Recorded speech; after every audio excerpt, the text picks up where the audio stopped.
sehingga dia tetap bisa sebagai khairul bariyah, makhluk terbaik, khairul bariyah. Nah, dalam rangka inilah ya, pendidikan itu kan sejatinya melahirkan manusia terbaik. Ini seringkali hilang ini pemahaman bahwa manusia itu tadi afdalul makhluqat atau manusia itu fi ahsani taqwim. Dan juga hilang dalam benak kita itu orang beriman itu adalah orang yang dimuliakan oleh Allah. Sudahlah manusia dimuliakan oleh Allah dari semua makhluk, dikasih lagi risalah agar dia menjadi, sudahlah dia manusia, dia afdalul makhluqat, dia beriman dan beramal soleh lagi. Nah, dia khairul bariyah tadi, sampai lebih baik dari malaikat. Nah, jadi sejatinya proses pendidikan itu adalah melahirkan manusia terbaik. Ngapain sekolah nyari ilmu lama-lama, susah-susah lalu tidak menjadi manusia terbaik? Ya nggak usah sekolah, betul nggak? Kasarnya begitu. Kita udah ngeluarin uang, kita udah ngabisin umur, anak kita ngabisin umur, ya kan? Lalu tidak jadi manusia terbaik, rugi lah. Nah karena itu tidak ada ruginya berapapun yang ayah bunda keluarkan, berapapun energi yang dikeluarkan, berapapun waktu yang dikeluarkan, kalau proses pendidikan itu melahirkan manusia terbaik. Mau tinggal kelas, mau nggak tinggal kelas tuh nggak ada ruginya. Ya paling bayarnya aja gitu. Buat lulus SD kalau nggak tinggal kelas 6 tahun ya bayarnya. Kalau nggak tinggal kelas, kalau tinggal kelas jadi 7 tahun misalnya. Tapi itu di hadapan Allah gak ada ruginya. Nah sekarang ini memang berbalik ya. Jadi orang-orang apa namanya, disadari atau tidak, diakui atau tidak, secara umum masyarakat kita melihat pendidikan itu bukan pada iman dan amal soleh kan. Secara umum yang dilihat apanya? Angka-angka yang menjadi nilai akademik, padahal itu sebenarnya pendekatan, bukan itu. Dan itu juga bukan itu hakikatnya di hadapan Allah. Dan itu juga sebenarnya tidak bisa pasti. Gimana kita bisa pasti memberikan angka 8, angka 9? Kan tergantung pertanyaannya. Ya, kalau pertanyaannya gampang, walaupun nanti pelajarannya sama, itu bisa bikin pertanyaannya gampang, bisa bikin pertanyaannya mudah. Makanya kalau apa namanya, ya sekarang ini sekolah-sekolah rata-rata nggak boleh tinggal kelas, ya akhirnya harus dikasih pertanyaan yang mudah kan gitu. Padahal sejatinya pendidikan itu memberikan ilmu yang harusnya ada yang susah, ada yang mudah. Dan ujian yang ada dalam akademik itu belum ada apa-apanya dibanding ujian hidup. Nah, tapi kalau kita mendidik anak-anak kita menjadi manusia terbaik, dia bukan cuma menyelesaikan ujian akademiknya, yang itu hanya pertanggungjawaban di hadapan manusia, tapi dia juga yang jauh lebih penting adalah kemampuan anak-anak kita menghadapi ujian kehidupan yang kita nggak tahu kapan itu datang. Tahu kapan itu datang? Tidak tahu. Semua orang nggak pengen sakit kan? Tiba-tiba sakit. Semua orang nggak pengen celaka. Tiba-tiba celaka. Siapapun yang kecelakaan, sekalipun bukan kita, tapi itu anggota keluarga kita, sedih nggak? Apakah itu kita harapkan? Tidak. Tapi kita harus siap menghadapi itu. Kita semua akan menghadapi itu. Kita semua akan menghadapi, misalkan, apakah kita menghendaki kematian? Kayaknya kalau ditanya, ibu siap mati hari ini, kayaknya nggak ada yang jawab iya gitu ya. Betul nggak?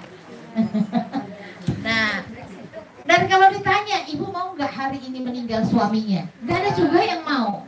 Ibu mau nggak hari ini meninggal anaknya? Nggak ada yang mau. Tapi kematian itu pasti. Nah, itu ujian kehidupan. Itu jauh lebih susah menghadapinya, persiapannya apalagi mendadak gitu ya, dibanding ujian matematik 100 soal, 200 soal. Itu masih jelas kapan selesainya. Nah, kalau ujian kematian kapan kita sabar menghadapinya, kita juga nggak tahu selesainya duka itu kapan. Semakin kita berpasrah diri kepada Allah, dukanya semakin cepat sembuh. Tapi kalau tidak, bisa bertahun-tahun. Ada orang yang dukanya bertahun-tahun? Ada teman saya, suaminya meninggal mendadak, anaknya masih kecil-kecil, masih SD kok nggak, saya paling besar, anaknya 4 laki-laki. Anaknya itu nggak boleh ada yang merantau. Kenapa sih Mbak? Iya, saya takut kehilangan. Itu berarti trauma. 4 anak laki-lakinya kok nggak ada yang merantau, maksudnya nggak ada yang merantau keluar. Dia pengen anaknya pengen anaknya belajar Islamnya, ya kata saya belajar Islamnya yang ya kalau mau lebih bagus ya bahasa Arabnya bagus, kajian kitabnya bagus, kan keluar yang negeri-negeri Arab ya. Kalau di Indonesia kan ya sebagus-bagusnya berbahasa Arab, karena sehari-hari gak berbahasa Arab ya masih kadang-kadang rooming mendengarkan ceramah-ceramah berbahasa Arab, termasuk kalau mengkaji tafsir juga kadang rasa bahasanya masih belum muncul. Tapi dia katakan anaknya 4 laki-laki, nggak ada yang keluar. Saya takut kehilangan. Padahal itu suaminya meninggal udah lama banget. Sekarang anaknya yang paling kecil udah mau kuliah. Berarti lebih 10 tahun yang lalu masih trauma. Ternyata ada yang seperti itu ya, kematian. Ada juga yang karena anaknya meninggal. Ada yang karena pasangannya meninggal. Tadi seperti teman saya itu, pasangannya meninggal merasa kehilangan banget. Karena memang sebelumnya suaminya semua ngurus dari A sampai Z. Dia menjadi istri manis. Jadi pas begitu dipanggil oleh Allah, wah ya, akhirnya dia semua ngurus dari A sampai Z. Jadi memang jadi istri manis itu kadang-kadang diuji diuji seperti itu ya. Nah, bukan berarti nggak boleh istri manis ya, tergantung suaminya. Kalau suaminya mau memperlakukan istrinya istri yang duduk manis ya, hanya saja perlu kesiapan kalau Allah memberikan ujian. Nah, ujian kehidupan itu kayaknya tidak ada sekolah yang mengajarkan ujian kehidupan. Hanya Islam kan yang mengajarkan bagaimana menghadapi ujian kehidupan. Nah, karena itu ya, ketaatan kepada Allah itu kan harus dilatih dari kecil, atau bahasanya apa ya, kepasrahan atau kerendahan jiwa untuk taat kepada Allah itu harus dari kecil. Sebab tadi ketika menghadapi ujian hidup bisa husnuzon kepada Allah. Itu penting gitu. Dan sangat penting ketika kita diuji bisa husnuzon kepada Allah, bisa alhamdulillah. Itu berat loh ya.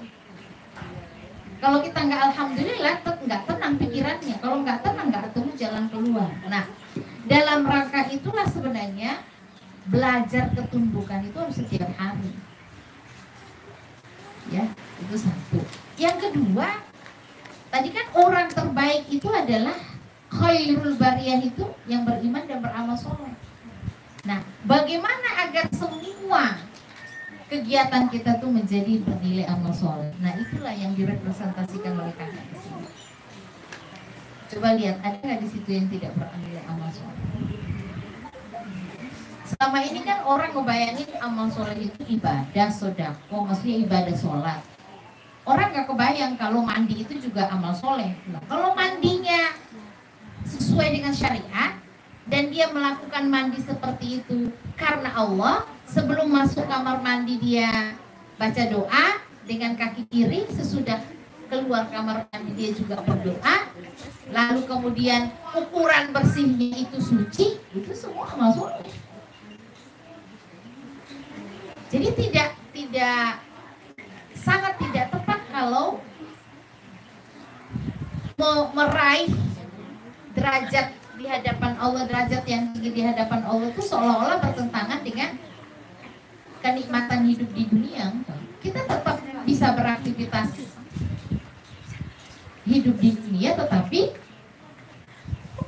dalam konteks kita menikmati kehidupan di dunia itu, aktivitasnya beramal soleh. Jual beli bisa bernilai amal soleh, masak bisa bernilai amal soleh, ya. Apalagi ngajari anak, nah, bisa bernilai amal soleh. Nah, jadi kembali ke tadi KHS ya, dari bangun tidur tidur sampai tidur kembali, bagaimana supaya semua yang dilakukan tuh bernilai amal soleh. Nah, sehingga nanti kena pada, ada lagi hadisnya, kalau ayatnya tadi khairul bariyah innal ladzina amanu wa amilus sholihat. Tapi ada juga yang lebih rinci lagi, seperti misalkan hadis riwayat Tirmidzi. Ini lebih spesifik. Kalau yang baru ikut diklat masih fresh ini. Hadis riwayat Tirmidzi.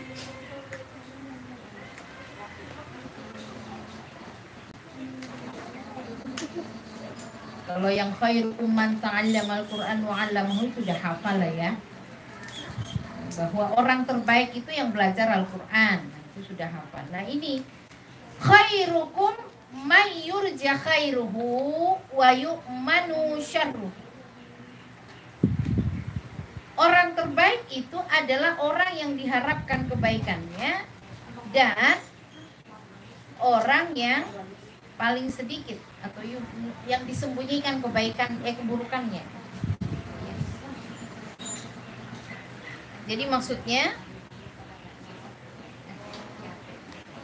ketika seseorang itu bertemu dengan orang, kemudian pada orang ini selalu diharapkan kebaikan ketika dia bersentuhan atau bertemu dengan orang itu, berarti itu kan orang itu kebaikannya banyak dan tersembunyi keburukannya, berarti keburukannya sedikit. Nah, jadi orang terbaik itu kalau mau disederhanakan bahasanya, orang yang kebaikannya banyak sehingga orang lain tuh merasakan kebaikannya dan orang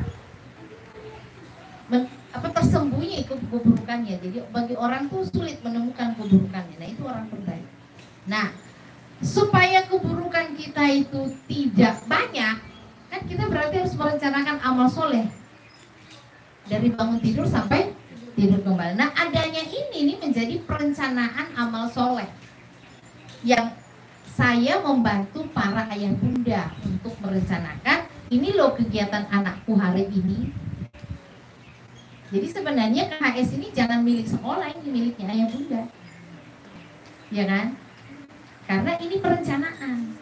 Nah, berdasarkan penelitian, sesuatu yang direncanakan itu realisasinya berapa kali lipat gitu, berlipat-lipat terrealisasinya dengan dibanding kita seingatnya. Contoh sederhana gini, ibunda-bunda semua pengen hari besok nih, aku besok pengen istighfar 100 kali. Lalu tidak ada perencanaan kapan itu 100 kali. Kira-kira terrealisasi nggak tuh 100 kali? Kemungkinannya kecil banget terrealisasi. Tapi coba kalau bunda-bunda merencanakan besok ba'da subuh, katakanlah kita hitung 5 kali saja dulu sholat. Besok ba'da sholat subuh saya istighfar 33 kali. Ba'da zuhur saya istighfar 33 kali. Nah, ada perencanaan. Itu sudah 5 kali 33 udah berapa? 150, pasti terrealisasi. Apalagi kalau direncanakan lagi, ini diperkecil. Ba'da subuh 25 kali sajalah. Ba'da duha 25 kali, lebih kecil kan? Ba'da apalagi? Zuhur 25 kali. Ba'da asar 25 kali. Nah, menjelang maghrib 25, ba'da isya, ba'da maghrib 25, ba'da isya 25, nanti sebelum tidur 25 lagi, nanti sholat tahajud 25, udah berapa itu? Udah lebih dari 150. Nah, kalaupun ada yang meleset, kita perencanain 150 atau 175, kalaupun ada yang meleset, kemungkinan tercapai nggak 100? Saya yakin tercapai, karena sudah ditentuin. Makanya sampai ada jam-jamnya. Bukan berarti, namanya juga anak belum balik, bukan berarti kalau jamnya nggak sesuai kemudian nilai merah. Enggak. Makanya saya pendekannya pakai bintang-bintang. Kenapa saya harus dekati pakai bintang-bintang? Biar nggak abstrak di benak anak. Kan kalau ke Allah nggak pakai bintang, ya kan? Tapi di anak itu abstrak kalau disebut cuma pahala. Kan kita nggak bisa hitung pahalanya berapa. Supaya ini melekat pada jiwa anak, maka dikasihlah pada pikiran anak oh aku kalau sebelum azan subuh bangunnya dapat 3 bintang loh. Kalau aku bangun saat azan 2 bintang, tapi kalau setelah azan aku cuma dapat 1 bintang. Kalau aku setelah azan tapi waktu subuh sudah habis, aku malah nggak dapat bintang. Jadi di benak anak prestasi hitungan itu lebih real. Kan ini sesuai dengan, jadi mikirin bintang-bintang itu nggak gampang loh. Mikirinnya berbulan-bulan. Belajar dulu gitu ya. Orang bangun sebelum subuh itu kan lebih utama, tahajud apalagi. Sholat subuh di awal waktu, apalagi tambah sholat sudah fajar. Kalau nggak salah saya buat deh sholat sunnah, itu nilainya sama seperti kita mendapatkan dunia dan seisinya, luar biasa. Jadi kalau mau jadi orang kaya, rajinlah sholat sunnah fajar sama sholat subuh di awal waktu. Belum lagi nanti sama dengan kalau pakai suruh, tapi saya belum, kalau nggak salah belum saya kasih di sholat suruh. Ya, nggak apa duha dulu gitu. Sama di SMA juga belum saya kasih sholat suruh, baru duha. Nah, jadi sebenarnya tadi dalam rangka melahirkan manusia terbaik. Jadi kalau ayah bundanya menggunakan KHS ini juga udah cocok. Iya nggak? Tinggal dikasih lembaran yang lain, nggak pakai bintang gitu. Saya sebenarnya pengen bikin KHS nanti ayah bunda itu sama ustadz-ustadz itu nilainya A, B, C. Jadi kalau A tuh kayak gini amalnya, B kayak gini. Nah ini apa namanya? Masih inilah dulu, masih sosialisasi. Saya mau mengawali dari guru. Insya Allah semester ini guru punya KHS dan dinilai kinerjanya, integritasnya berdasarkan KHS. Seperti anak-anak. Saya mau mulai dari guru. Guru yang di sekolah, nanti baru guru dari rumah. Dan alhamdulillah kalau yang tahfiz juga guru-guru kan sudah setor ya 1 juz. Tapi memang tasmihnya yang nggak bareng siswa lah, gurunya masih kalah banyak ya. Tapi yang penting kita mau mulai. Kalau kita sudah mau mulai, hatta kita nanti apa namanya dipanggil Allah ternyata baru hafal 1 juz, tapi kita sudah terkategori penghafal Al-Quran. Jangan pernah menunda kebaikan. Nah, termasuk dalam KHS ini, ya. Jangan sampai anak kita didik menjadi manusia terbaik, tapi kitanya nggak kategori manusia terbaik, rugi kan? Nah, maka apa yang ada di sini sebenarnya bintang-bintang itu sudah saya sesuaikan dengan apa sih saya nilai amal solehnya lah, ya. Walaupun tidak ada di hadisnya kan tidak ada jumlah pahala, tapi dari segi derajat amalnya. Contoh misalkan yang bangun tidur ya, bangun sebelum azan subuh 3. Itu memang kan jauh lebih baik daripada bangun saat azan. Tapi itu juga masih bagus, masih dapat bintang. Termasuk bangun setelah azan tapi belum iqomah di masjid. Jadi kalau sholat berjamaah kan belum terlambat. Kan biasanya iqomah di masjid tuh kalau masjid yang memperhatikan jamaah itu biasanya 15 menit, 20 menit ya.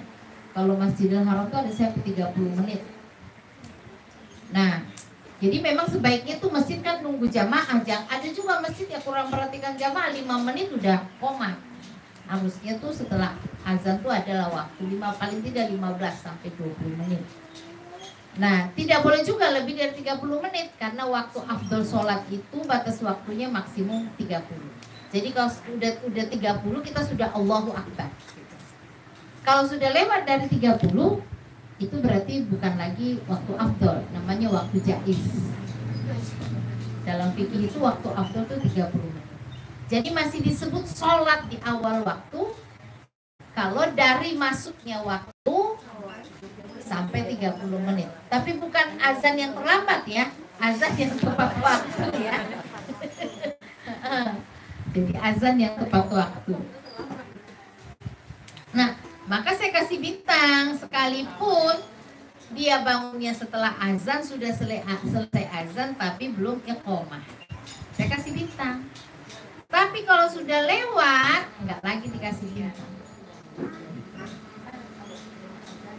Nah, maka untuk SD itu berarti paling tidak nih bagi ayah bundanya ya, sudah bangun sebelum iqomah di masjid. Gimana tuh membahasakannya dan gimana menyiapkannya supaya dia sudah bangun sebelum iqomah di masjid. Jangan bangunnya kayak TK, sudah terang. Kalau TK masih dibenarkan karena dia sudah mulai persiapan menjadi mumayyiz. Kalau kelas 1 itu nanti ada yang 8 tahun sudah mumayyiz, tapi paling lambat 10 tahun lah mumayyiz itu. Biasanya kalau orang-orang cerdas itu cepat mumayyiznya. Kalau dia sudah mumayyiz lalu dia belum memilih kebaikan, kebayang nggak? Maka dia bisa jadi kita berantem terus sama dia. Kalau kita ingin dia soleha, tapi dia seleranya nggak soleha, nah itu mulai berantem. Nah, tapi kalau jiwanya sudah kita arahkan, kata Allah begini, kata Rasul begini, lalu dia menerima kalau sudah kata Allah, kata Rasul, nah itu enak. Artinya senakal-nakalnya dia, jiwanya masih lembut ketika disebutkan Allah dan Rasulnya. Coba kalau tidak seperti ini kita mendidiknya, tidak membiasakan dia dengan memperhatikan bangun tidur saja itu sebenarnya bisa menjadi nilai ibadah, lalu dia tidak memperhatikan, ya nanti akan apa yang dilakukan anak-anak kita? Yang dilakukan anak-anak kita nanti cuma bermain padahal dia udah SD. Nah makanya di TK juga kan setelah adanya KHS SD ini, orang tua TK juga minta guru-guru. Dulu tuh lama sekali baru saya keluarkan KHS TK. Karena apa? Saya nggak ingin anak-anak TK itu dipaksa sebelum waktunya. Tapi kalau SD dia harus dipaksa. Tapi bagaimana supaya dia mau dipaksa? Memang jangan dipaksa dia benci, tapi bagaimana dia dipaksa harus tepat waktu. Tapi gimana caranya agar dia melakukan yang terpaksa itu? Karena nanti dipaksa, tapi kalau dia masih mau, itu lama-lama ringan. Itu kata kunci berbuat apapun, itu kalau sudah istiqomah tuh ringan. Coba saja deh, ibu-ibu berusaha, misalkan contohnya aja, yang mungkin saat ini katakanlah terasa ekonomi itu sulit gitu ya, tapi coba aja kita bersedekah ditentukan, misalkan katakanlah hari Jumat. Apa sih yang paling mudah bersedekah, dalam bentuk uang atau dalam bentuk makanan? Kalau saya merasa dalam bentuk makanan, saya masak, saya sisihkan buat 2 orang. Itu kan gak terasa. Belanja nambah sedikit itu tapi bisa disisihkan buat 2 orang. Nanti lama-lama kita bisa sisihkan buat 5 orang. Nah kalau itu rutin setiap Jumat, 2 orang, 2 orang, 2 orang, nanti itu mengeluarkan itu tidak berat untuk 2 orang.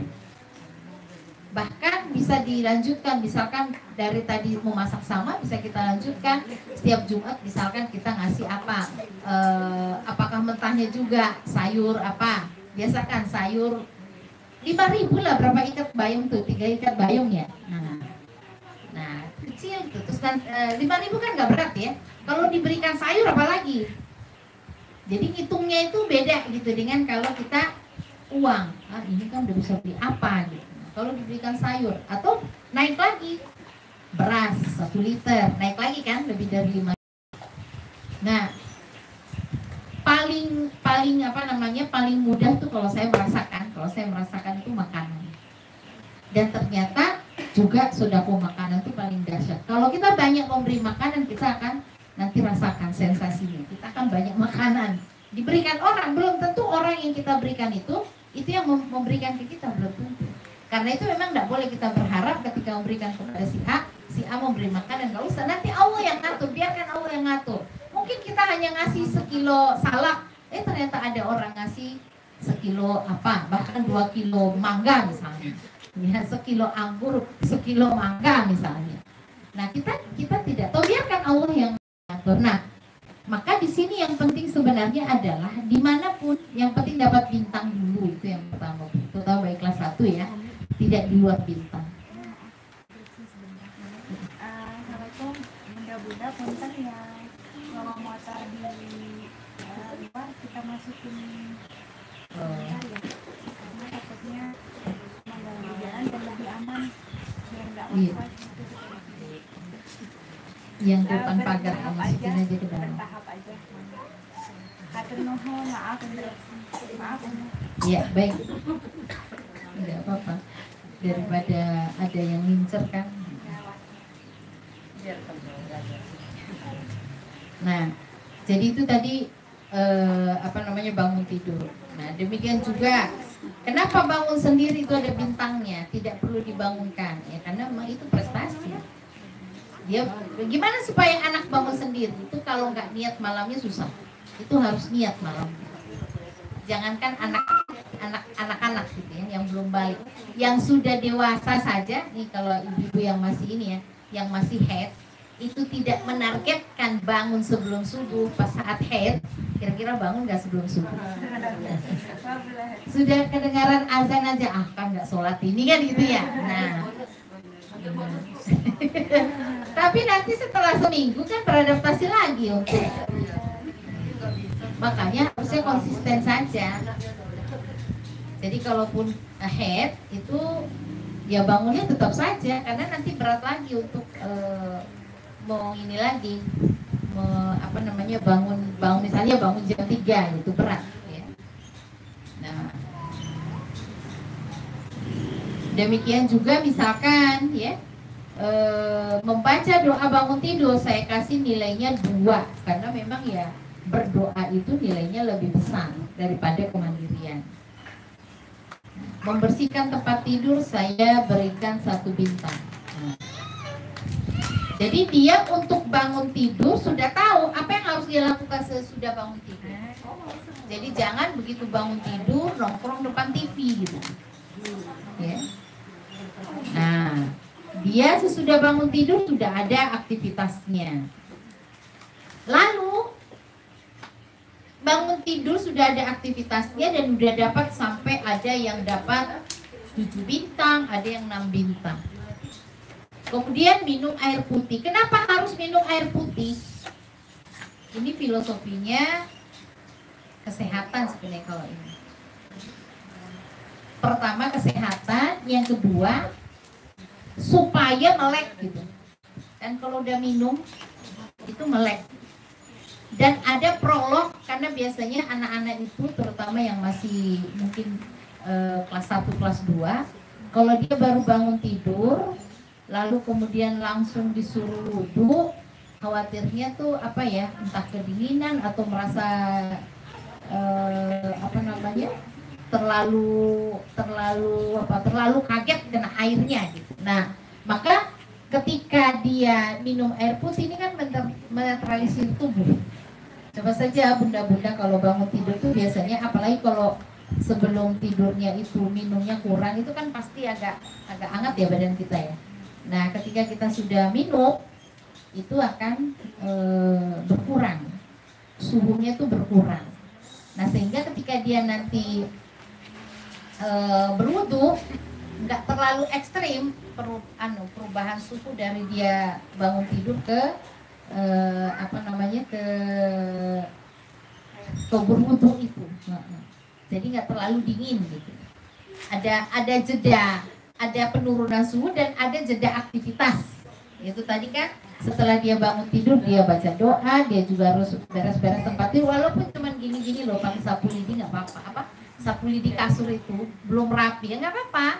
Pokoknya dia naruh bantalnya dirapiin lagi. Mau spraynya nggak rapi ya itu tergantung pada motorik halus sebenarnya.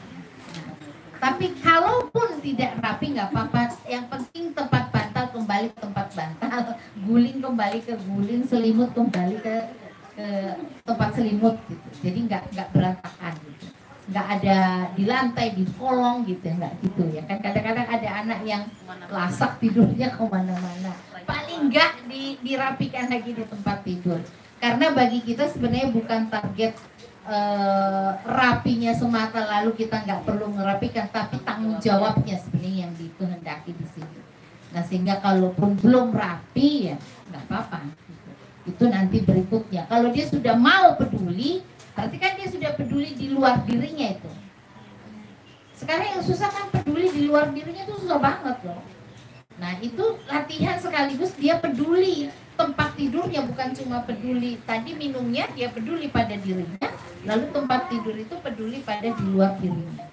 Nah kemudian juga yang terkait dengan air minum, di situ ada adab ya, pastilah berpahala, duduk, baca bismillah, baca hamdalah. Lalu minum itu sendiri itu sebenarnya kan membersihkan racun, jadi sehat. Nanti kalau dia sudah minum, apalagi kalau dia bisa 1 gelas 200 ml, itu nanti sebelum sekolah dia udah pipis banyak, dia udah BAB banyak. Sebelum dia berangkat sekolah dia udah pipis, dia udah BAB. Jadi di sekolah nggak ini lagi, nggak pengen BAB lagi. Saya saja masih berlaku nih kalau saya minum air putih, jangan air teh ya, air putih. Apalagi kalau air hangat, kalau anak-anak kan nggak suka air hangat ya, nggak apa-apa air yang sedang, asal jangan air dingin. Itu nanti dia racunnya dibuang. Nah, coba bunda-bunda perhatikan kalau dia pipis di pagi hari itu beruang. Kalau kurang kurang minum sebelum tidur itu memang buang air kecilnya itu anak-anak itu berwarna pagi hari. Coba nanti bunda-bunda perhatikan berwarna. Bisa dilihat di toilet sebelum dia siram kita lihat gitu. Nah kalau berwarna berarti kurang ya. Nah sehingga itu menjadi indikator juga buat kita untuk membekali dia atau mau membangun pola minumnya.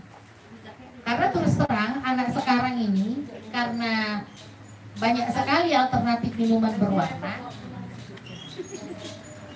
2 kali saya dampingi Aziza dirawat di rumah sakit itu, di rumah sakit bukan Karya Bakti sekarang RSUD ya. Terakhir kemarin 5 hari pekan yang lalu itu. Sekarang semakin banyak anak yang gagal fungsi tubuh. Bayangkan anak 3 menjelang 4 tahun aja sudah yang kayak lupus itu, autoimun. Anak kecil autoimun. Ada lagi anak kecil ginjal. Ada lagi usia 12 tahun stroke tangannya. Sebelah mana ya? Sebelah kiri. Anak-anak 12 tahun ininya sebelah kiri. Sampai kakak Nada itu bilang, ih serem nih anak-anak, kan kamar anak-anak tuh kan 12 tahun masih di kamar anak kan. Serem nih kok penyakitnya orang sekarang, anak sekarang kok gagal fungsi, bahasa saya gagal fungsi tubuh. Dia kan orang biotek, jadi dia juga ngebayangin serem gitu ya.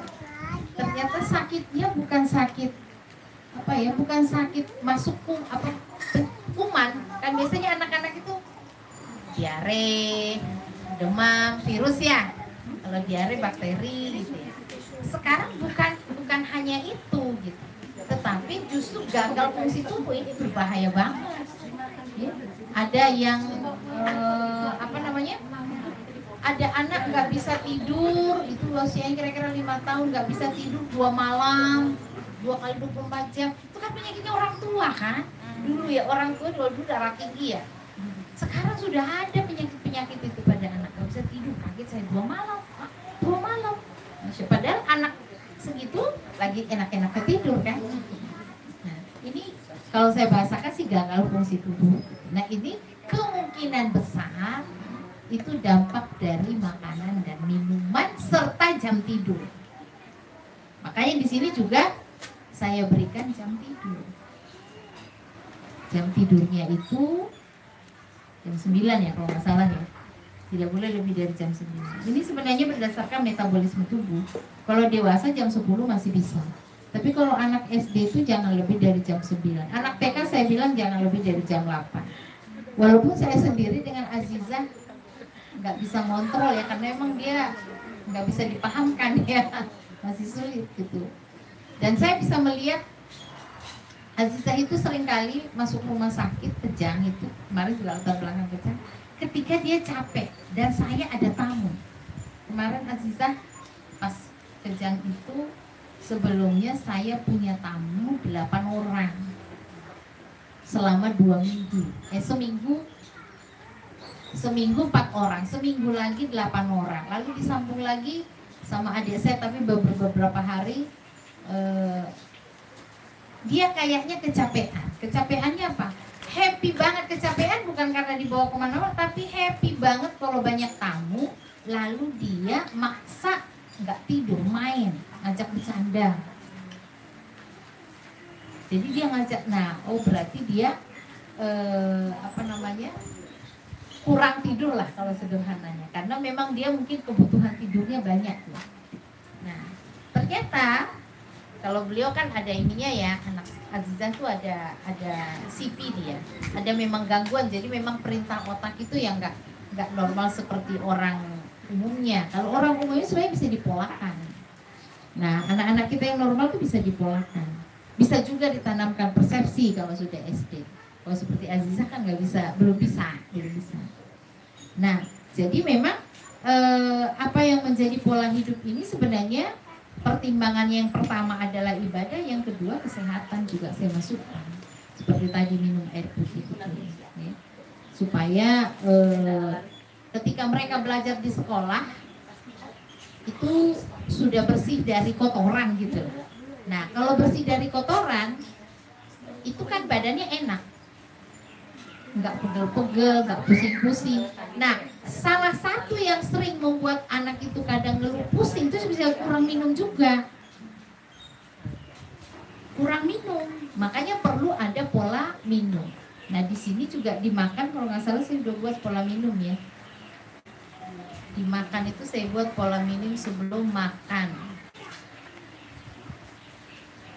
Coba saya cek dulu.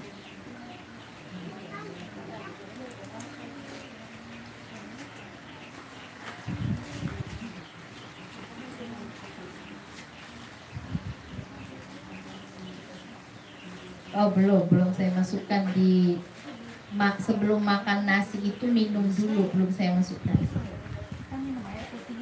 Iya. Minum air putih ya? Oh iya. Dimakannya enggak ya? Dimakan sahur.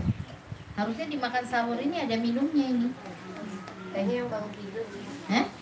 Baru bangun tidur, boleh nggak saya pinjam pulpennya? Nanti kalau ini baru cetak. Kemarin saya pas mau cetak Pulang sekolah tidur di cetak. Asar ya, asar ada. Nah, pola minum ini perlu diatur supaya apa? Supaya tidak kekurangan minum. Karena kan anak-anak kan suka minuman berwarna ya. Nah, jadi pola minum ini paling enak sih ingatnya sebelum makan itu minum, sesudah makan minum. Jangan di tengah-tengah. Ada ya? Bangun tidur ya. Ini yang sahur nggak ada. Harusnya yang sahur ada. Setelah asar ada. Setelah asar ada. Setelah asar ada ya. Nanti harus saya cek ulang lagi. Nah, jadi setiap makan bagusnya sebelum makan itu minum walaupun hanya 1/4 gelas, 1/3 gelas. Sebelum makan, nggak boleh di tengah makan minum. Jadi sebelum makan dan sesudah makan. Nanti saya perhatikan lagi. Ini udah saya buat polanya belum. Kenapa harus begitu? Karena fungsinya sebagai pelumas. Kalau di tengah-tengah makan itu kita minum, itu berarti enzimnya itu jadi kurang optimal kerjanya, encer kan dia jadi. Karena kan tubuh kita dihancurkan bukan oleh blender, tapi enzim. Bukan alat, tapi dia zat, enzim. Jadi kayak apa ya? Kayak gula itu dilarutkan. Nah, kalau misalkan airnya itu kotor kan gulanya jadi lambat ini ya, lambat larut. Nah, ini juga makanan itu kalau enzimnya itu dicampur air kan jadi logikanya encer gitu. Nah, maka kerja enzimnya itu untuk pencernaan itu jadi lambat sehingga bisa nanti menimbulkan gas. Bukannya malah dikasih air itu jadi Nggak boleh. Jadi yang ditelan itu berdasarkan air liur. Jadi menelannya itu harus berdasarkan dia bisa ditelan, berarti air liurnya cukup. Bukan berarti dikumpulin air liur dikunyah aja. Coba ya perhatikan, itu pokoknya menelannya harus pakai air liur karena di air liur itu ada enzim.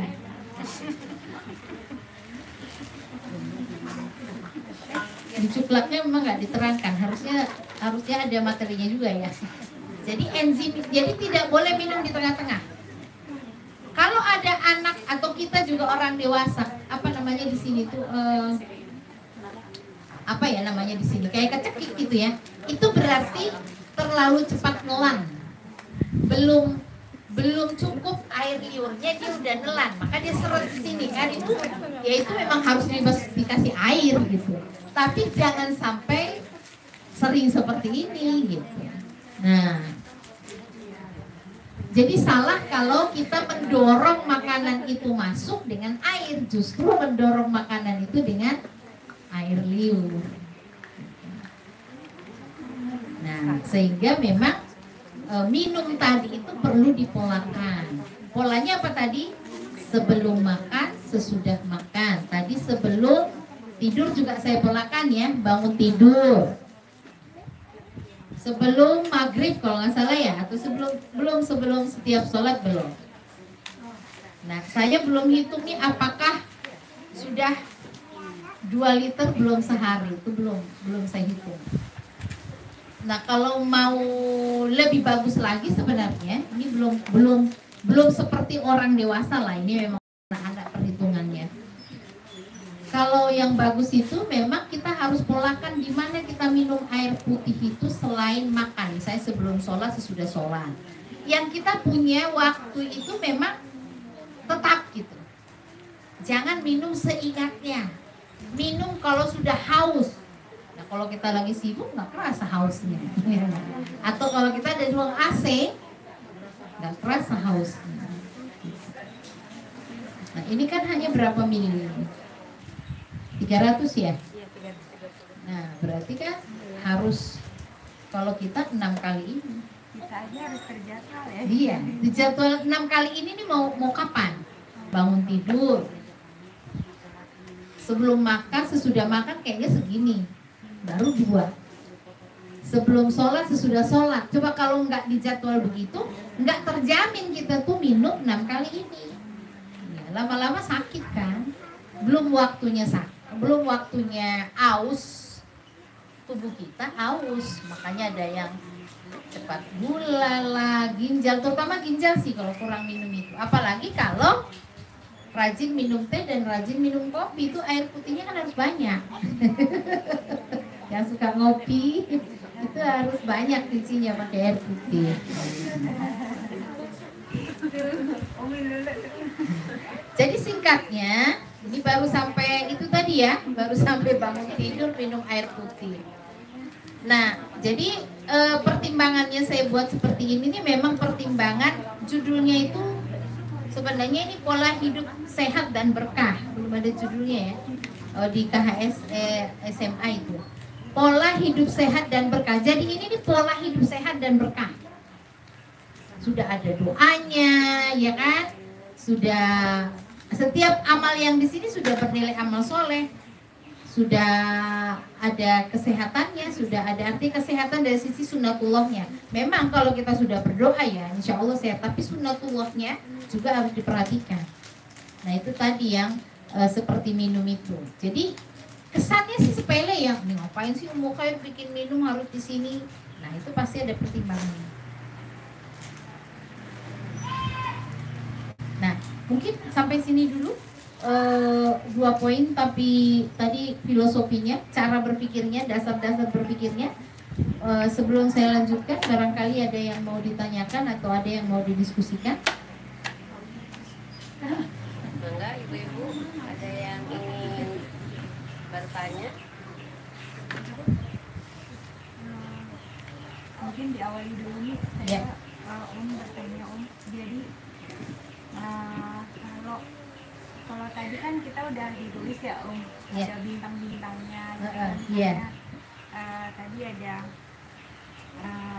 kalau bangun tidur aja kita minum, bersihin, udah ada aktivitasnya itu kan biasanya kita lihat tuh di dalam di KHS-nya dulu gitu. Nah, Iya. supaya kita nggak lihat KHS gitu maksudnya. Nah tadi sih memang dipraktekkan gitu karena mungkin saya sebagai orang tua belum 100% mempraktekannya gitu kan. Iya. Nah itu Bagaimana dia gitu? biar nyantel banget gitu. Pilih dulu, kan ini ada pilihan. Kan banyak gitu ya. Ini kan misalkan ini bangun tidur, itu pertama pilihannya kan bangun sebelum azan subuh, bangun saat azan. Pilih dulu, contreng dulu, mana nih pilihan yang mau kita hire anak itu mau yang mana. Nah pilih misalkan bangun sebelum azan subuh, kan yang lain nggak usah diperhatikan lagi. Setelah itu apa? Dibangunkan dulu lah. Sampai kapan dibangunkan? Pas dibangunkan itu, tapi kita targetnya bangun sendiri, contreng bangun sendiri. Nah kalau targetnya bangun sendiri berarti malamnya diajak ngomong dong. Besok kita bangun, jangan sebut besok adik bangun, jangan gitu. Besok kita bangun sebelum subuh ya. Ya kita. Nah, terus berdoa, ya Allah bangunkan, siapa namanya? Bangunkan kami boleh. Dia juga ngomong. Misalnya Rafardan, bangunkan Rafardan ya Allah jam sekian. Bangunkan kami ya Allah, bangunkan bundanya ngomong gitu. Atau bangunkan kami jam sekian. Jadi kita sepakat gitu. Nah, jangan dia suruh bangun lalu kita ngapain gitu. Kita. Karena anak-anak yang terutama belum muncul rasa tanggung jawabnya itu kan bagi dia beban kalau dia sendiri. Kita. Nah, kita. Nah, itu. Berarti kan contrengnya bangun sebelum azan subuh, bangun sendiri. Nah, terus kemudian membaca doa, membersihkan tempat tidur. Itu udah urut itu. Bangun sebelum itu kan waktunya. Bangun sendiri tadi dibangunkan sama bangun sendiri. Berarti kalau belum bangun sendiri berarti bintang bangun sendiri ya dapat kan. Tapi nggak apa-apa. Mana dulu dia bangun sendiri setelah qomat atau dibangunkan sebelum azan subuh? Mana yang mesti dipilih? Pilih dulu yang afdol waktu tadi sebelum subuh, karena kan jadi ada jeda yang banyak untuk mempersiapkan dia ikut sholat subuh di masjid atau sholat subuh di awal waktu daripada dia bangun sendiri tapi sudah qomat misalnya. Nah kita mendingan prepare yang waktu karena supaya dapat afdol di sholat awalnya. Pilihnya begitu. Jadi sebenarnya kita ingat nggak banyak. Itu banyak yang harus diingat karena kita nggak nentuin pilihan. Nah berarti ketika kita petakan bangun tidur ini buat anak kita adalah bangun sebelum azan subuh dan bangun sendiri, berarti kita udah persiapan malamnya. Dan itu persiapan untuk kita sekaligus kan? Nah membaca doa, kalau dia belum mau membaca doa dibacakan saja, nanti dia akan otomatis gitu. Jadi kita bacakan, yuk baca doa. Jangan, Kak baca doa. Kita yuk baca doa. Kecuali sudah misalnya kelas 3, kelas 4 itu sudah bisa. Tapi kalau kelas 1 itu kita yuk baca doa. Kita bacakan, walaupun dia belum bunyi, nggak apa-apa kita bacakan. Nah, kalau misalkan dia sudah hafal, biasanya sedikit itu bunyi gitu. Azizah aja kalau udah sering itu bunyi dia walaupun nggak jelas bunyinya apa. Sholat Ziza. Maksudnya amin gitu ya. Sholat sisa Allahu Akbar ya, udah selesai. Jadi berarti dia sudah saking sering, dia sebenarnya memorinya sudah dapat. Nah apalagi kalau anak yang normal, kita sering. Jadi kita dulu yang membacakan seperti yang kelas 1 ya apa kita bacakan. Termasuk membersihkan tempat tidur kita bersihin yuk. Nah, kita bersihkan, bisa tangannya dipegang. Kayak kelas 1 kan mungkin tergantung motoriknya sebenarnya. Kalau motoriknya sudah bagus, dia udah bisa kalau cuman membersihkan debunya pakai sapu lidi, terus naruh bantalnya di mana gitu kan, selimutnya bantal di arah kepala, terus selimut di belakang, bantal gulingnya di depan. Kalaupun ditarik-tarik belum rapi banget, yang penting sudah ada nariknya lah. Nah, sehingga apa di sini muncul rasa tanggung jawab membersihkan tempat tidur. Nah, nanti setelah selesai senang nggak kalau tempat tidurnya bersih? Pasti dia jawab senang. Nah, jadi kita tancepin pemikiran di situ, senang nggak? Iya senang. Makanya kita harus bersihin tempat tidur. Jadi jangan dikatakan ini kata sekolah harus begini loh. Nanti kalau dia nggak sekolah, nggak berlaku dong. Nah makanya ini harus ada rasa memiliki dari ayah bunda supaya memang nanti di mana-mana kayak gini gitu.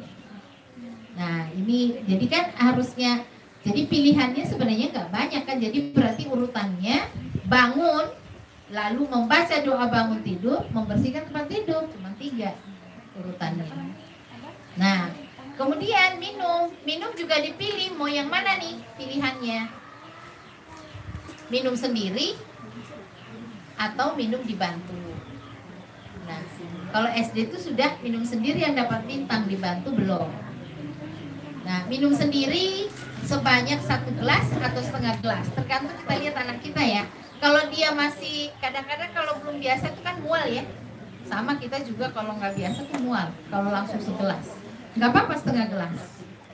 Tuh. Namanya juga membiasakan setengah gelas. Kemudian menggunakan tangan kanan, masih udah refleks ya. Duduk membaca basmalah, sesudahnya membaca hamdalah. Sebenarnya ini ingatnya nggak susah kalau kita udah mengamalkan, karena kan minum sendiri, minum segelas, lalu duduk pakai tangan kanan, Bismillah awalan, sesudahnya hamdalah. Itu satu amal sebenarnya, tapi dia udah banyak amal solehnya di situ, banyak pahalanya di situ. Nah itu seperti itu. Udah kejawab ya Bu ya? Nah, ya. Baik, yang lain?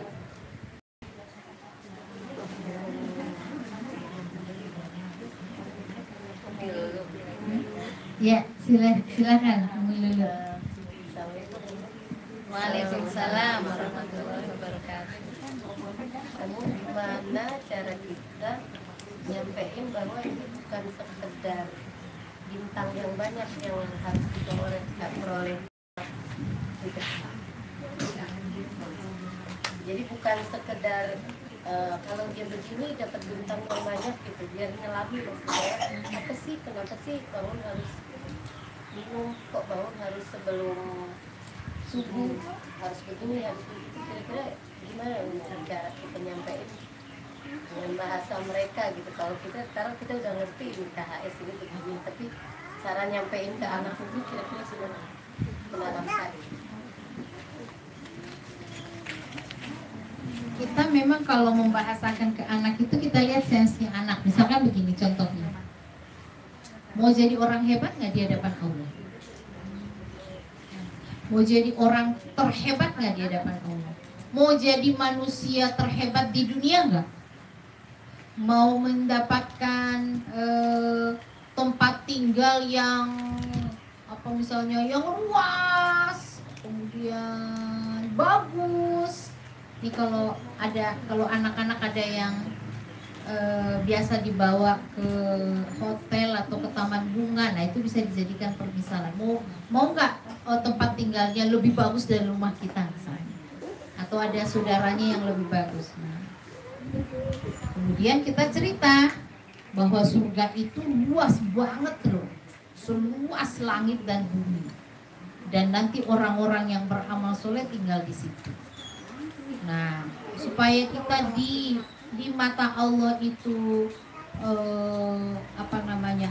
anak SD layak atau tepat, pantas kayaknya lebih tepat ya, pantas mendapatkan hadiah seperti itu dari Allah. Nggak susah kok, cuma suruh bangun subuh aja, sebelum subuh, bangun sebelum subuh. Dan nanti kalau bangun sebelum subuh kita dengarkan azan udah dapat pahala. Sini belum saya buat mendengar azan ya, mendengar azan dapat pahala. Lalu sholat sunnah fajar itu, coba Allah kasih hadiah itu, sholat sunnah fajar itu dia berarti orang yang mendapatkan dunia, sama seperti orang yang mendapatkan dunia dan seisinya, bahkan lebih baik dari dunia dan seisinya. Nah, hadis-hadis ini kata Allah loh, kata Rasul loh. Nah ini dibahasakan ke bahasa mereka gitu. Nah ini berarti kan tergantung usia anaknya, tergantung sense anaknya gitu.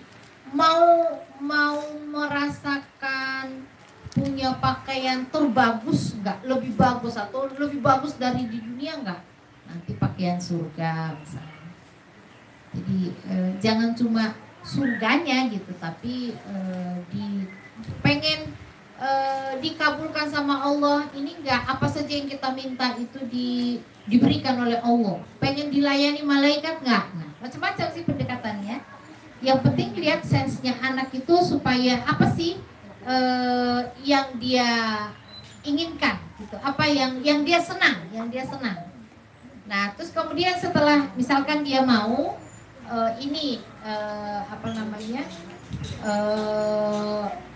amal solehnya tadi bangun pagi, lalu kita apresiasi. Bisa diapresiasi setiap bangun subuh ketika masih kelas 1 misalnya. Bisa juga diapresiasinya bertahap. Awalnya misalkan kalau dia bangun sebelum subuh kita apresiasi. Apa misalnya hari itu kita apresiasi, entah itu dengan memberikan jajanan atau apa. Lalu kalau dia seminggu berturut-turut diapresiasi lagi. Nah, jadi jangan selalu tiap hari saja gitu. Nanti diganti semakin besar seminggu berturut-turut, jadi targetnya naik gitu. Nah, demikian seterusnya kalau nanti dia sebulan berturut-turut bisa dikasih hadiah yang lebih besar. Jadi pendekatan apresiasi itu bisa hadiah dalam bentuk benda, bisa dalam bentuk uang, tapi siapkan tabungannya supaya nggak dijajani semua, atau bisa dibawa jalan-jalan kemana sambil misalnya makan-makan.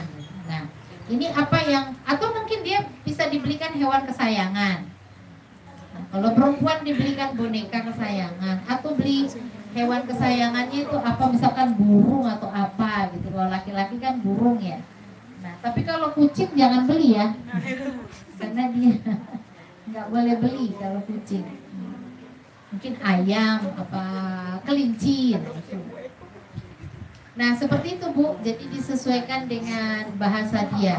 Jadi apa ya? Bukan disesuaikan dengan maunya dia, tapi bagaimana membahasakan supaya dia mau itu adalah berarti dia mendapatkan sesuatu yang dia suka, sesuatu itu. Nah, itu membahasakan. Emang harus kursus bahasa. Kitanya belajar bahasa lagi memang dengan cara banyak mendengarkan anak ini apa sih yang dia tertarik gitu ya. Nah, bahasa sesama mereka kadang-kadang juga perlu kita dengarkan apa sih yang menurut mereka itu tertarik gitu.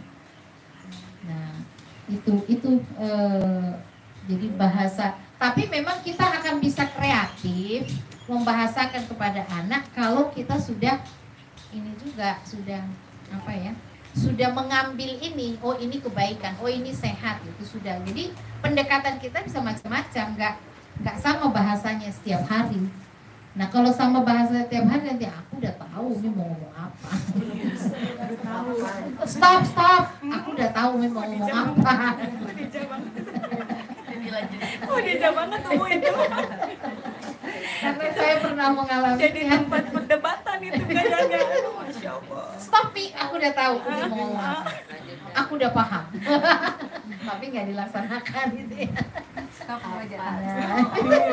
Nah, berarti itu harus ganti kosakata, ganti pendekatan, ganti cerita gitu. Apalagi anak sekarang luar biasa ininya, cepat menguasai. Jadi memang kita setiap anak kita emang belajar. Ya, setiap anak kita belajar. Jangankan anak yang SD belum balik, menghadapi anak SMA aja setiap anak kita belajar. Tapi semua anak, jangankan anak ya, semua orang pasti suka dipuji. Semua orang pasti suka diapresiasi. Hanya saja ada yang apresiasinya atau pujiannya bisa dengan bahasa lebay, tapi ada yang hanya sekedarnya. Kalau lebay malah dia bilang norak gitu ya. Saya ingat dulu waktu saya ngajar di SD itu, anak saya waktu itu kelas berapa ya, kelas 4. Saya ngajar dari kelas 1 sampai kelas 6.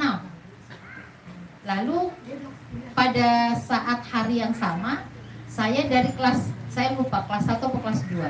Setelah itu saya ngajar di kelas 4. Nah, di situ ada kakak Aisyah. Apa kata dia sampai di rumah? Umi mengajar kelas 4 lebay banget, emangnya kita kelas 2 apa? Iya.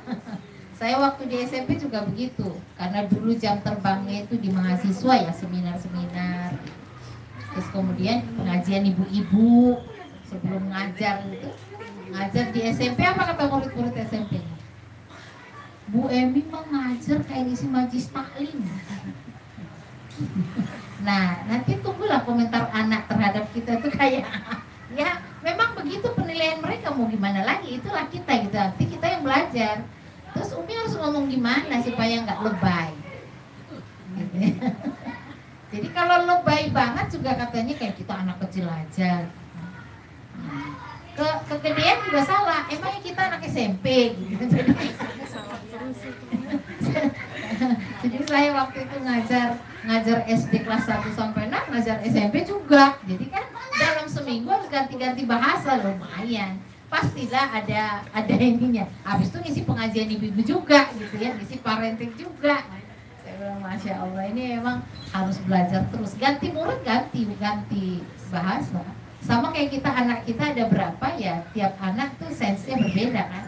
Ya, memang Allah menciptakan manusia ini punya kelebihan dan kekurangan. Masing-masing anak kita punya kelebihan dan masing-masing anak kita punya kekurangan. Itulah manusia gitu ya. Nah, jadi apapun dari perkembangan anak kita itu kita syukuri lah. Artinya buat aja anak kita tuh cerminan diri kita. Oh, berarti kemarin saya belum kuat memahamkan. Oh, berarti saya belum mencontohkan yang baik. Oh, berarti kata-kata saya kemarin belum diterima atau belum dipahami. Kita ulangi lagi. Nah, tapi dengan landasan suatu keyakinan, karena anak kita itu sebenarnya tidak sulit menerima kebenaran. Yakinilah bahwa suatu saat dia akan menjadi orang soleh. Yakinilah suatu saat bahwa dia akan menjadi orang baik, orang hebat gitu. Nah, jadi makanya jangan sampai keluar kata-kata putus asa. Justru itu tidak bagus. Kalau keluar kata-kata putus asa, itu malah menjadi energi negatif buat anak kita. Karena kita juga tidak tahu nanti Allah menguji kita seperti apa dengan anak kita. Maka udah husnuzon aja.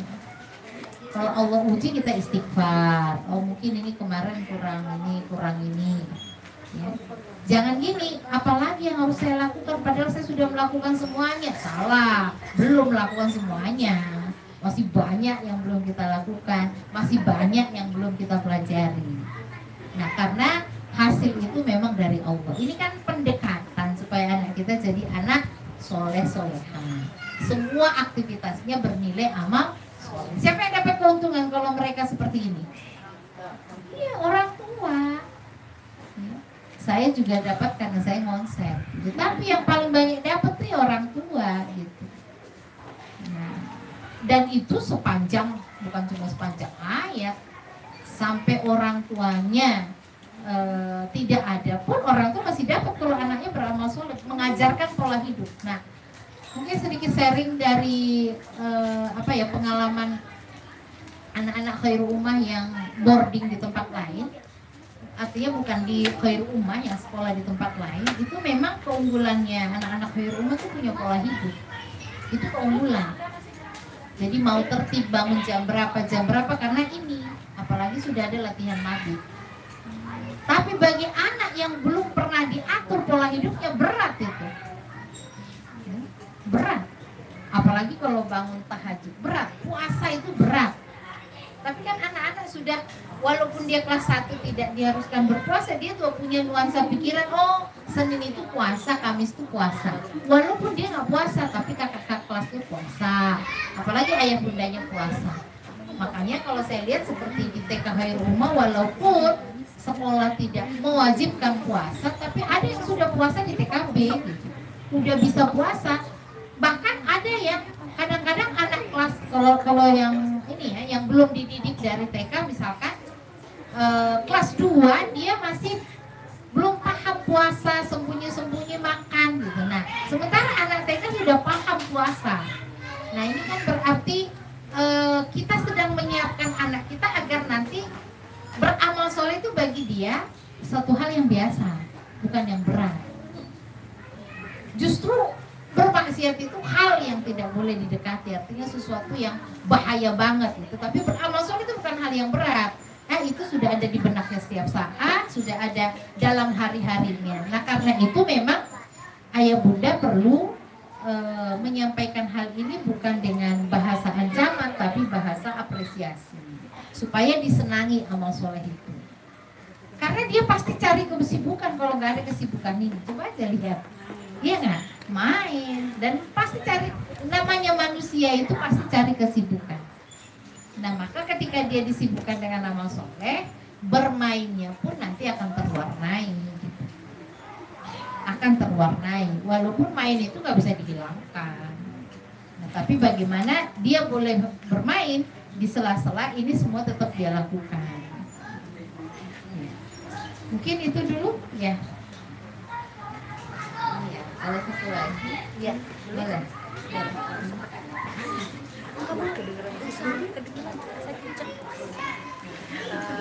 Tadi Umu menyampaikan terkait dengan apresiasi ya.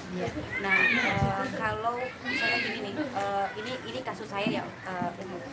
Misalnya kayak Khadijah gitu, kayak misalnya kalau teteh kalau nanti murojaah asar nih misalnya gitu ya, dia udah, karena dia udah sekarang saya udah aku tuh capek pulang sekolah, pulang jam 4 karena memang dia sampai setengah 5 kadang nunggu abinya setengah 5 gitu ya, aku capek jam 5 udah disuruh tahfiz gitu ya, udah sewot terus oke, abinya selalu ngomong gini, oke, kita deal dulu ya, kita bikin perencanaan dulu jam sekian.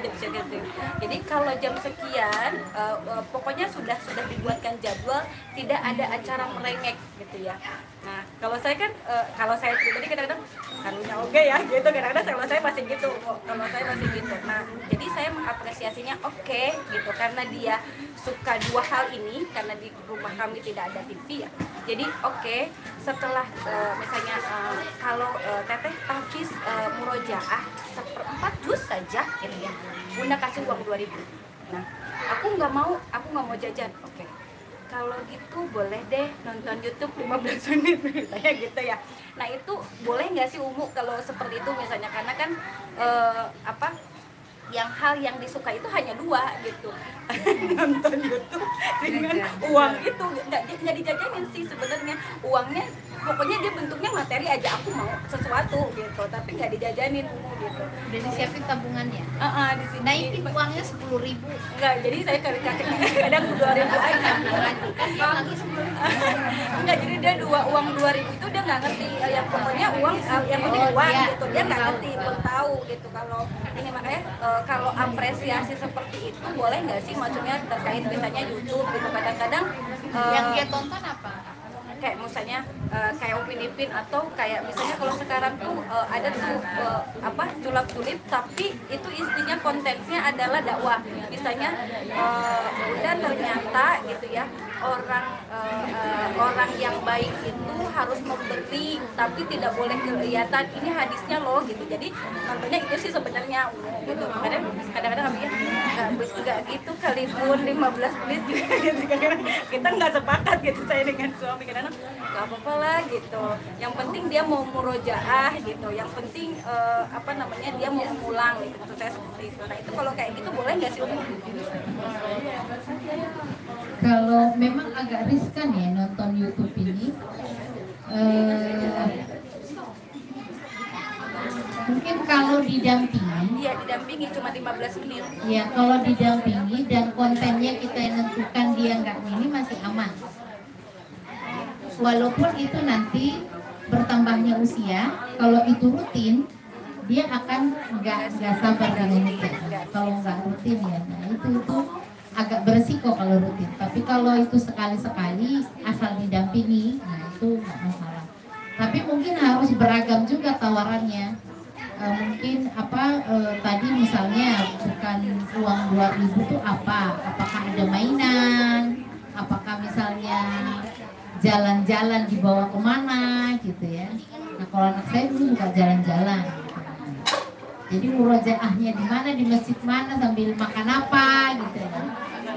Kan namanya jalan-jalan itu Yang jelas nggak boleh ke mall ya, jalan-jalan. Masalahnya abinya nggak ada waktunya.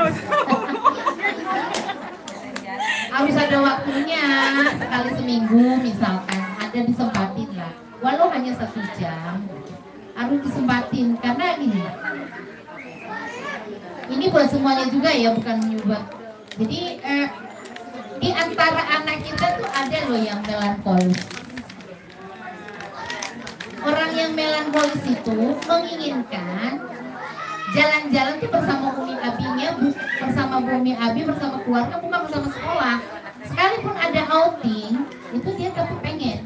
Nah makanya saya katakan jalan-jalan ini sebenarnya tidak harus, tidak boleh ke mall dan tidak harus ke pantai. Bisa aja ke masjid mana sih yang bagus, misalkan masjid mana ada mainannya, ada perosotannya, atau ke Sempur, atau ke apa itu ada taman helang ya, yang gitu-gitulah. Yang tapi memang sayangnya di Bogor ini kan tidak banyak taman ya, tidak banyak taman kota, tapi bisa dijadikan alternatif. Taman-taman itu termasuk misalkan kebun raya kan ngasih apa, anak juga suka ya ngasih makan rusa misalnya. Nggak boleh, boleh dilarang. Oh iya, jadi nggak boleh lagi. Berarti harus cari yang lain. Nah, berkuda harus diagendakan lah sesibuk-sibuknya orang tua. Ini karena ada ini ya, nanti tuh dampaknya di masa dewasa. Ya, ada anak yang kecewa berat sama orang tuanya karena nggak pernah pergi bareng. Ada. Saya cuma sederhana loh permintaan saya. Ayah dan bunda sama saya pergi jalan-jalan. Itu ada anak remaja yang stres, yang duluan. Jadi dia, dan biasanya kan kalau sudah dewasa ada stres, kecewa yang banget, biasanya kemasukan jin juga. Biasanya kalau yang sudah pandangannya kosong itu, kalau kecewa banget, kalau sudah remaja itu bisa berpeluang masuknya jin, setan minal jin. Nah kalau udah seperti itu agak berat. Makanya saya katakan kebersamaan bersama anak itu baik TK maupun SD. Kalau sudah dewasa itu tidak bisa punya rasa seperti ketika rasa di TK dan SD. Nah, dan apa yang terjadi di TK dan SD sebelum balik itu nggak hilang loh sampai nanti dewasa. Nah, karena itu sesibuk-sibuknya kita, saya juga mantan orang sibuk. Dan saya mendengarkan sendiri dari anak saya. Jadi ketika outing SD misalkan waktu itu ya, si abang udah terutama nomor 2. Abang kenapa sih kalau outing SD suka ikut? Kan yang Umi sama Abi bareng itu outing SD. Kalau outing SMP, outing SMA nggak bareng. Maka kalau bareng dia pengen ikut. Jadi sampai dia begitu, artinya dia pengen bareng perginya. Jadi walaupun sekolah sudah, itu katanya beda rasanya. Beda rasanya. Nah itu harus diperhatikan anak-anak kita tuh dari segi tumbuh kembangnya. Ketika dia memang membutuhkan kebersamaan lebih, dari setiap anak tuh beda memang. Ada yang penting jalan-jalan. Kita ngasih uang walaupun Umi nggak ikut nggak apa-apa. Tapi ada yang harus Umi ikut, harus Abi ikut. Nah ini masanya itu hanya ada di TK dan SD. Nah di SMP itu nanti dampaknya kalau di SD dan TK itu kurang bersama. Nah itu nanti nuntutnya dia di usia dewasa dan itu tidak terobati sesederhana yang di TK dan SD. Jelas ya Bu ya?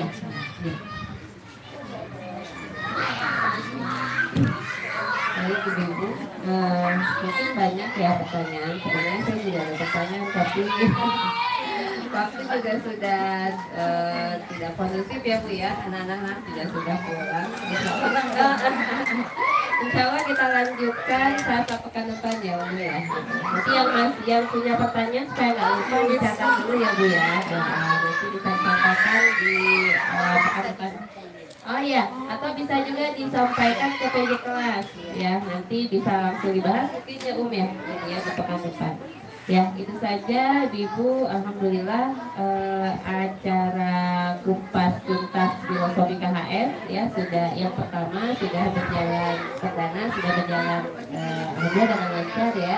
Ya semoga